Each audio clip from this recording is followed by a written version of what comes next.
Jadi ya alhamdulillah janganlah. Intinya kan berarti satu ya. Nggak yakin sama Allahnya. Makanya kalau ada yang kayak gitu, memang kita diwajibkannya menolong, bukan ngasih duit atau minjemin duit. Karena memang ya nggak jadi obat kalau misalnya ditolong kayak gitu. Kayak dulu pernah waktu kami nyantren di Bandung itu ada sindikat pengemis, mohon maaf Bang Abdur. Oke. Jadi mereka setiap pagi itu diturunin dari mobil, nanti setiap menjelang maghrib dijemput di satu titik naik mobil yang sama.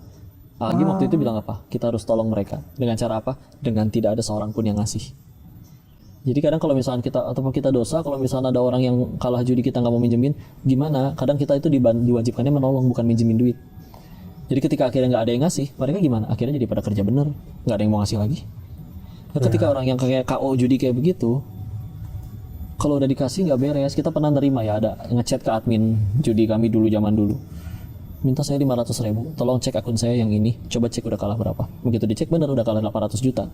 Dia cuma minta 500.000, dia bilang saya udah kehilangan semuanya, saya udah jadi gembel di pinggir jalan, saya pengen mulai dari awal, itu 500.000 buat ngekos.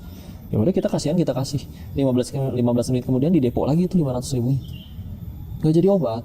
Ya. Pernah ada nemu orang bisa benar-benar berhenti dan benar-benar baru yang berubah. Pernah ada kejadian kayak gini, dia kalah judi, utang banyak, orang nagih pada utang. Cuman bedanya ini, Masya Allah, dia berani pasang badan. Kalau di rumah ada barang bisa ambil, silakan. Itu sampai di rumahnya pun udah baju di atas lantai, lemari aja udah nggak ada.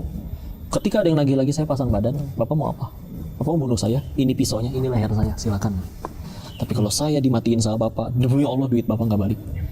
Tapi kalau suatu saat saya diizinin ada duitnya, saya cari Bapak di mana, Bapak udah mati pun saya cari anak-anaknya. Tapi jangan tagih saya lagi. Dan tahu akhirnya lunasnya berapa lama? 20 tahun. 20 tahun. Utang judi satu hari, lunasnya 20 tahun. Tapi lihat dong setelah 20 tahun, udah jadi kualitas manusia yang soleh, bertakwa, anak-anaknya pada hafal Quran. Karena dia mau jalanin konsekuensi dari kelakuan dosanya, dia jalanin kuliah kehidupannya. Itu kuliah yang benar-benar bagi hati. Karena kalau masih ada yang nolong, oh kakak saya kaya nanti yang minjemin, teman saya nih artis jadi masih ada yang mau minjemin, nggak mendidik. Justru cara nolongnya adalah dengan tidak dibantu. Iya ya. Kalau memang benar-benar kelaparan makan, masa kita nggak ngasih?